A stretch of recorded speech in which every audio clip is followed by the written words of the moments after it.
오늘 사도행전 1장 3절에서 11절 말씀 가지고 부활하신 예수께서 분부하신 일, 이런 제목으로 함께 은혜 나누겠습니다. 한국에서 한 병원을 의사하는 여의사 집사님이 있었습니다. 명문대학 의대를 졸업하고 병원을 운영하는 꽤 명망 있는 그런 의사고 집사님이셨어요. 주일 예배에 성실하게 참석하고 성도들의 그 질병에 대해서 상담도 잘 해주고 인격도 훌륭하고 신실한 믿음을 가진 그런 집사님이셨습니다. 오늘날 이 목사님께서 신방을 하셨습니다. 그 병원에 신방을 하고 이렇게 대화를 하는 중에 그 여의사 집사님이 자기는 하나님께 너무나 사랑과 많은 축복을 받았습니다. 지금까지 병원을 운영하는 일도 그렇고 사고 하나 없이 정말 모든 일이 잘 형통하게 되는 거 보니까 내가 하나님께 큰 사랑과 축복을 받는 사람 같습니다. 그리고 자기는 예수님께서 자신의 죄를 위해서 십자가를 지시고 고난받으신 것을 생각하면 마음이 너무 슬프고 또 이렇게 눈물이 나기도 하고 그렇게 은혜를 받을 때가 많습니다. 하지만 자기는 솔직히 목사님 앞에서 솔직히 고백합니다. 십자가에 죽으신 예수님은 은혜가 되는데 예수님께서 부활하셨다고 하는 사실은 정말 믿을 수가 없습니다. 그렇게 말했습니다. 의사의 양심으로 부활을 믿을 수 없다고 하면서 의학적으로나 과학적으로 어떻게 죽은 사람이 다시 살아날 수가 있습니까? 사람이 심장이 멈추고 한두 시간만 지나면 이 몸 안에 있는 모든 장기와 세포가 괴사가 되기 때문에 살아날 가능성이 없습니다. 그런데 3일이 지났는데 어떻게 다시 그 몸이 회복이 되고 살아날 수 있단 말입니까? 이것은 도저히 믿을 수 없는 일입니다. 그렇기 때문에 자기는 예수님의 부활만 빼고 믿습니다. 이 솔직하게 고백을 했어요. 목사님한테. 계속 기도를 하면서 그러면 성경 공부를 좀 해보자고. 그래서 이제 성경을 공부하면서 이 지사님이 깨닫게 됐어요.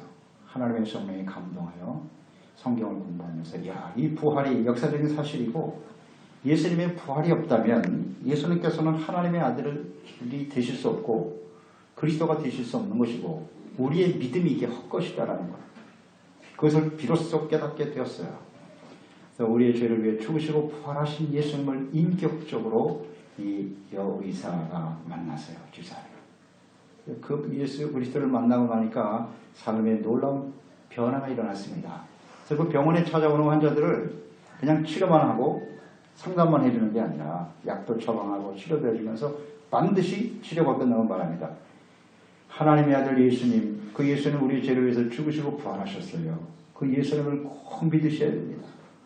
그 예수를 믿으시면 우리가 하나님의 나라를 천국을 소유하게 되는 것이고 이 땅에 사는 동안에도 하나님께서 건강을 지켜주신답니다.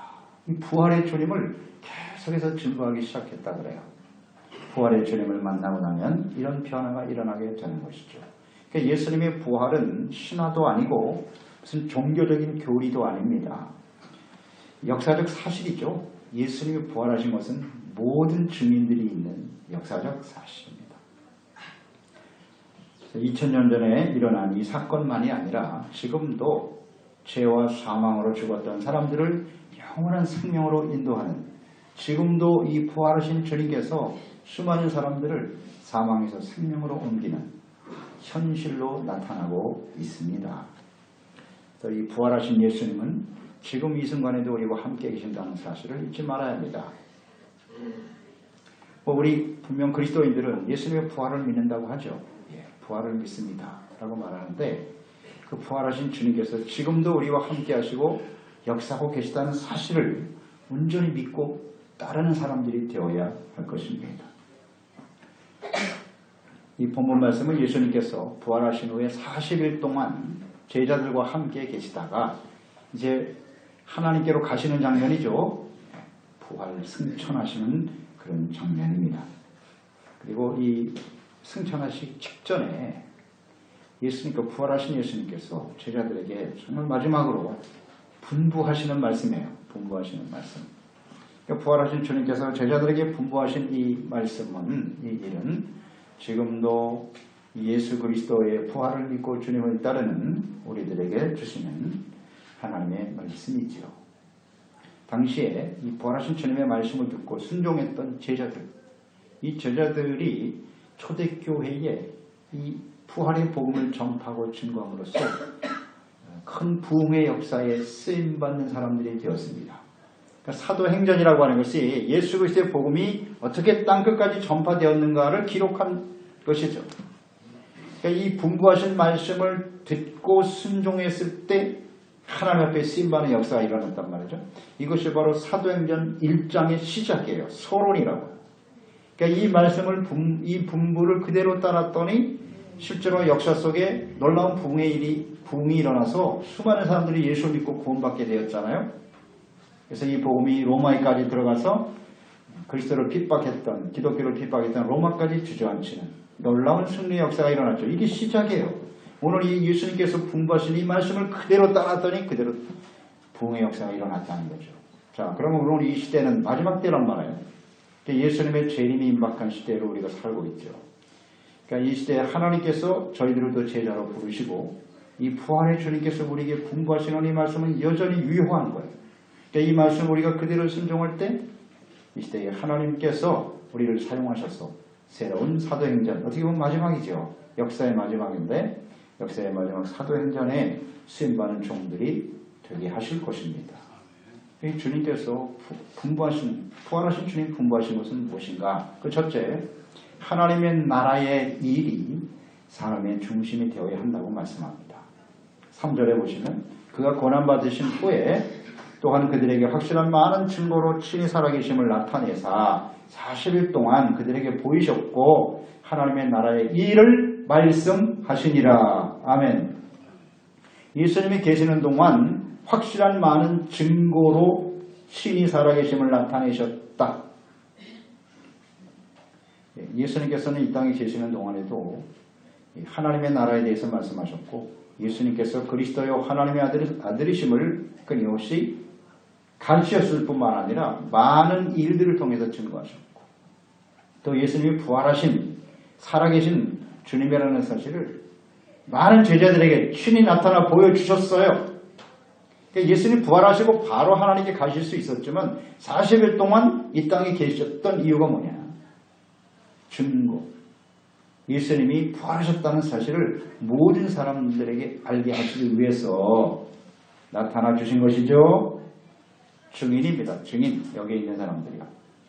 예수님께서 이 땅에 오신 목적은 하나님의 나라의 일을 위해서 오셨어요.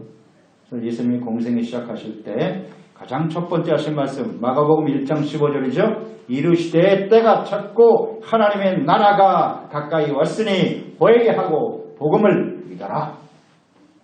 하나님의 나라를 이루기 위해서 오셨어요.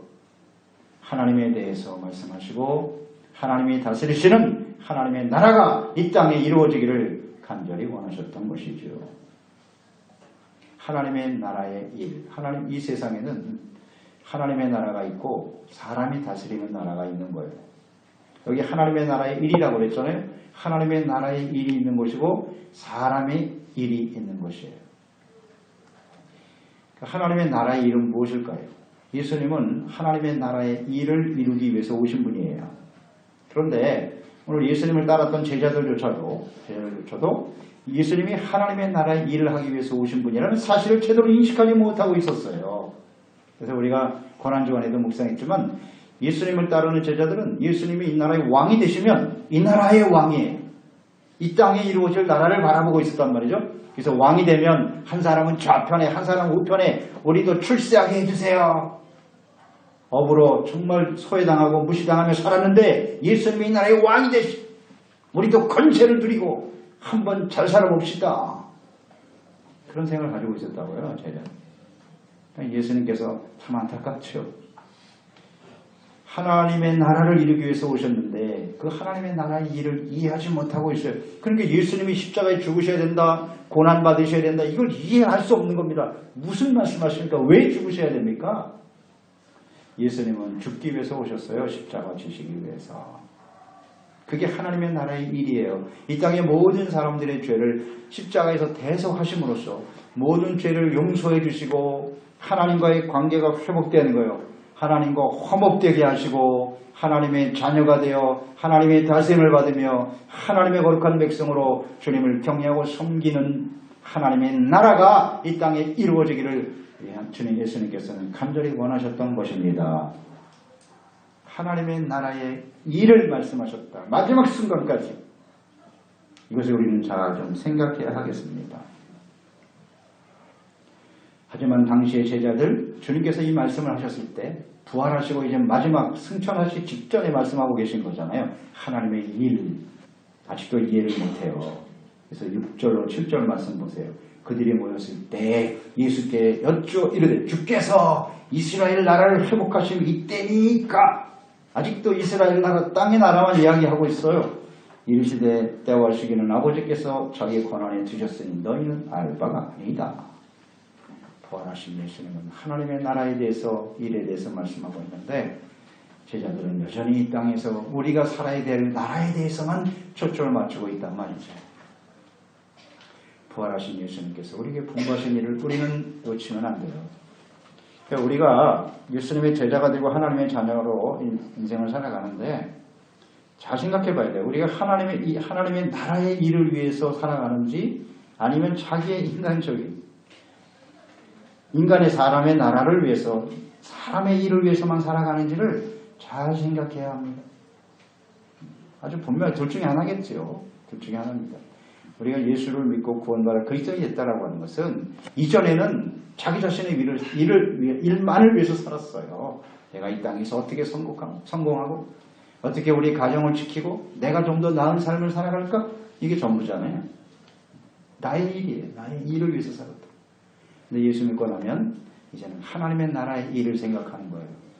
내가 아닌 예수 그리스도를 통해서 수많은 사람들이 죄사함 받고 구원받고 하나님의 나라의 백성이 되고 하나님의 나라가 이 땅에 세워지는 일에 초점을 두고 삶의 우선순위를 두고 가치관의 중심이 되고 이것이 바로 진정 부활의 주님을 만난 사람의 모습이 아니겠습니까?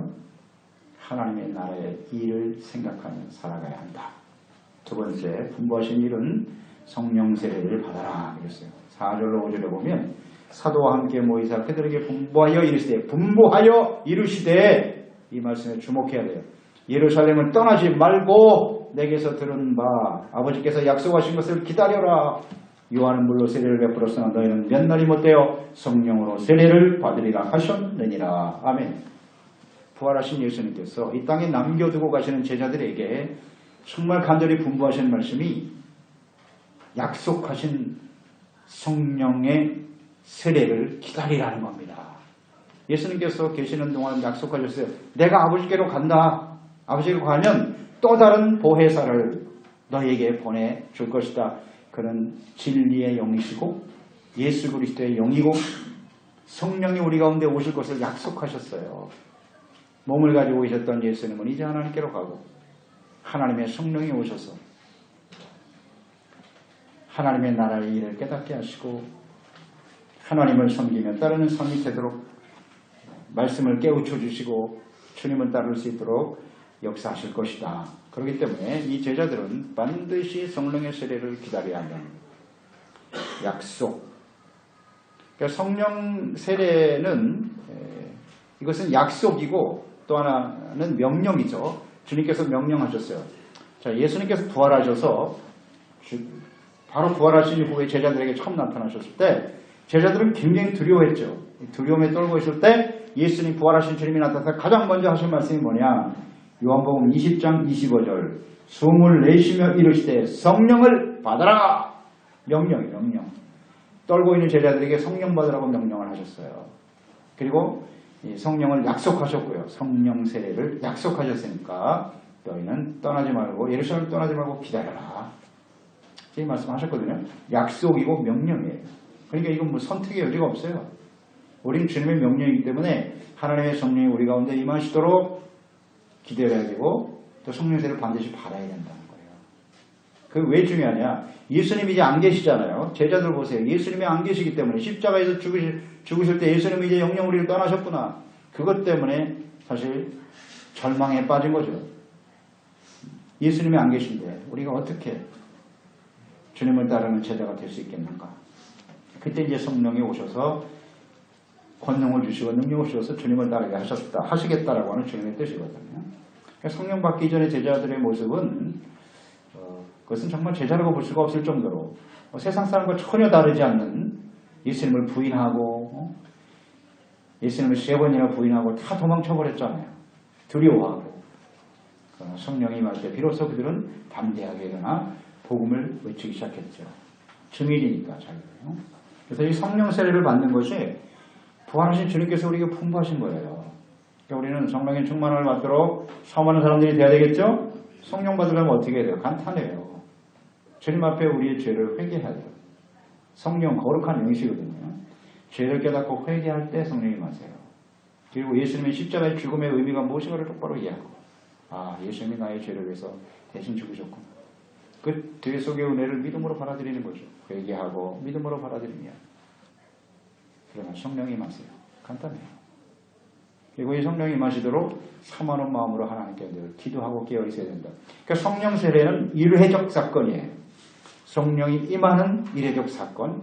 이것이 계속해서 이어지는 거죠. 성령의 인도하심을 따라 성령의 깨우치심을 따라 성령의 다스림을 받으며 살아가는 것이 성령 충만이겠죠. 세례는 일회적, 충만은 계속되는 사건이죠. 그러니까 우리가 이 성령의 충만은 한 번으로 끝나는 게 아니라 그랬죠. 계속해서 이어져야 돼요. 계속해서 말씀 듣고 회개하고 내가 하나님의 일을 따르고 있니? 나 자신의 일을 따르고 있나? 계속 말씀을 듣고 분별을 해야죠. 돌이키고 회개하고. 그래서 성령의 인도하심을 따라 살아가는 사람들이 되어야 합니다. 그리고 기도해야 돼요. 기도라는 게 하나님께 구하는 거잖아요. 우리가 세상에 있는 것도 구하겠지만 프리메로 가장 먼저 구해야 될 것은 주님이 분부하신 일을 우리가 깨닫고 구해야 되겠죠. 초점이 맞아야 될 거 아니에요. 주님이 원하시는 것과 나의 원하는 것이 맞아 떨어져야지. 하나님은 성령의 충만함을 힘입어 성령의 인도하심을 따라 살기를 원하는데 우리는 여전히 육체의 욕심을 따라 안 맞아요. 핀트가 안 맞는 거예요.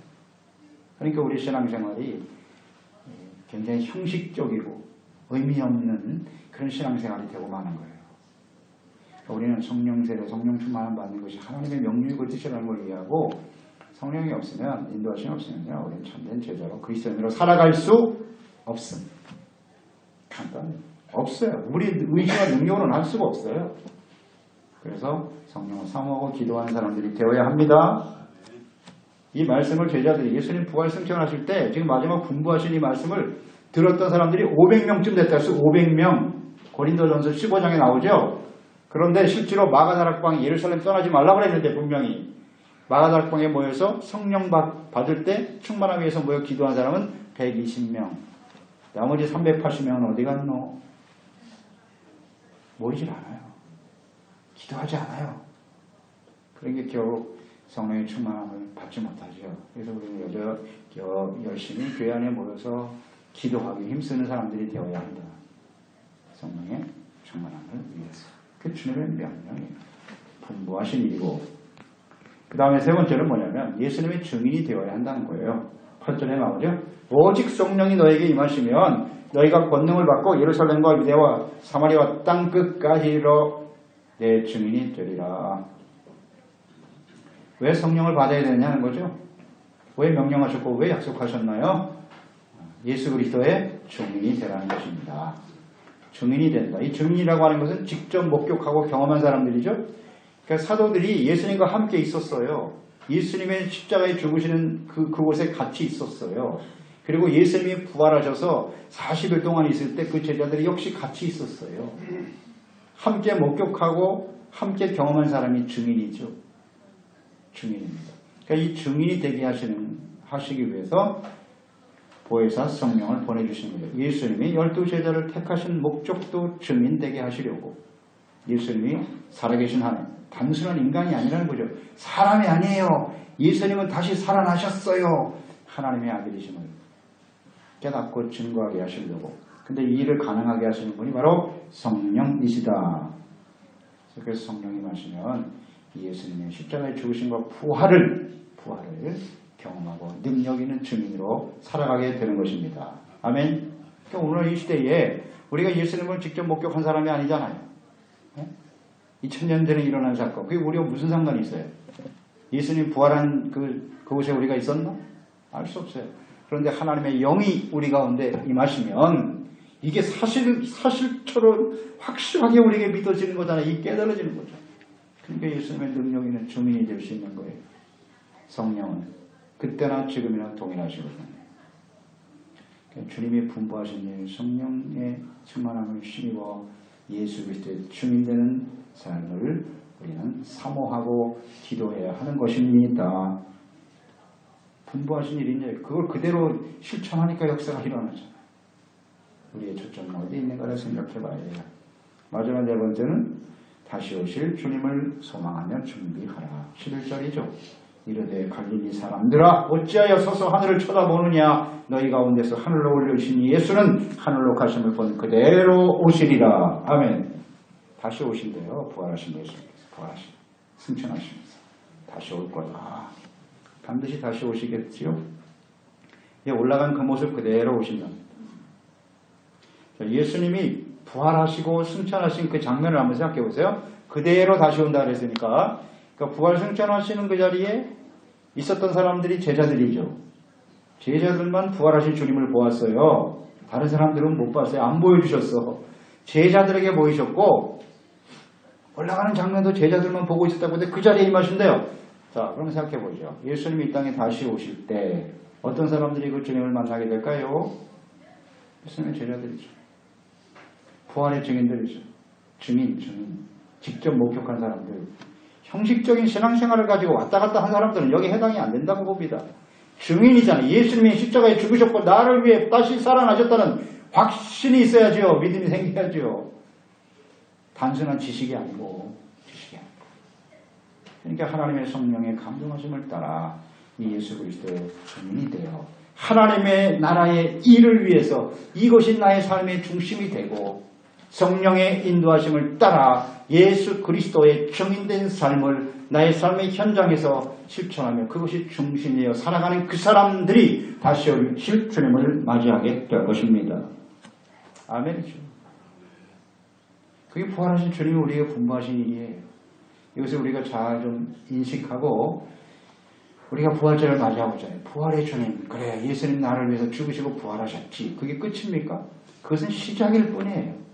사도행전은 시작이잖아요. 시작. 여기서 이 부활의 주님이 분부하신 말씀을 잘 이해하고 깨달아서 주님께 순종하고 기도하고 성령이 충만함을 받더니 그들을 통해서 땅끝까지 지혜 복음이 전파되고 하나님의 나라 역사가 일어나게 되었더라. 자, 예수님 다시 오신다고 했어요. 근데 그 시기가 언제인지는 너희의 관심 받기라고 그랬어요. 그건 아버지만 아시는 거예요. 하나님께서 정하셨다고 그랬어요. 그런데 분명한 사실 하나가 있죠. 언제 예수님께서 이 땅에 오신다? 예수님 오시는 그날은 정확한 날짜는 알 수 없지만 그때는 가르쳐 주셨어요. 마태복음 24장 14절 이 천국 복음이 모든 민족에게 증언되기 위하여 온 세상에 전파되리니 그제야 끝이 오리라. 아멘. 아주 분명하잖아요. 이 예수님의 십자가의 죽으심과 부활의 복음이 모든 민족에게 전파되면 그때가 끝이다. 자, 지금 이 시대를 보세요. 초대교회에 엄청난 부흥이 일어났었죠. 로마에까지 복음이 들어가서 그 로마가 당시에 세상을 지배하고 있었으니까. 그러나 그것도 역시 일부예요. 전체는 아니야. 복음이 땅끝까지 전파될 수 있었는데 결국 그들이 부패하고 타락해버렸죠. 그래서 그때부터 역사적으로 어둠이 찾아와요. 복음이 확산되지 못했어요.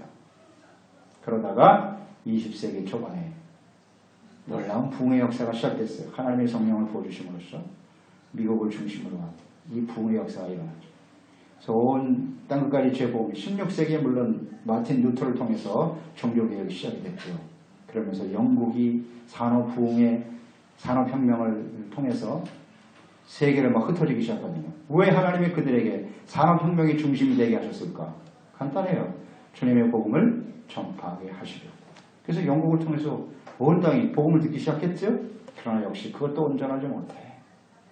결국 돈 때문에 사람들이 그 탐욕에 눈이 어두워서 복음은 뒷전이고 탐욕이 앞서는 바람에 실패했죠. 콜럼버스도 마찬가지. 그때 하나님이 20세기에 다시 성령을 보여주신 거예요. 그러면서 15세기에 16세기에 산업혁명이 있었다. 20세기 21세기는 엄청난 정보통신산업이 발전한 이게 우연한 일이 아니에요. 하나님이 역사하셔서 똑같은 인간인데 왜 달라요? 왜 이 시대는 다를까? 100년 전만 해도 캄캄했어요. 세상은. 지구는 네모나다 그리고 그러던 시대에 이 짧은 시기에 엄청난 이런 문화가 발전하고 과학이 발전되게 하신 이유가 뭘고 간단하죠. 땅끝까지 주님의 복음이 전파돼야 하기 때문이에요.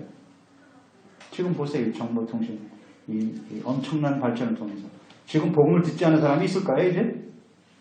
세상에 어떤 사건이 하나 일어나면 전 세계에 동시에 퍼져요. 그게 지금 이런 시대에 지금이 그러니까 이제 모든 민족에게 다 복음이 전파되는 시기가 가까워 오고 있다고요. 이게 바로 예수님이 말씀하시는 대로 그때쯤 되면 끝이 올 거다. 시기를 알 수 있잖아요.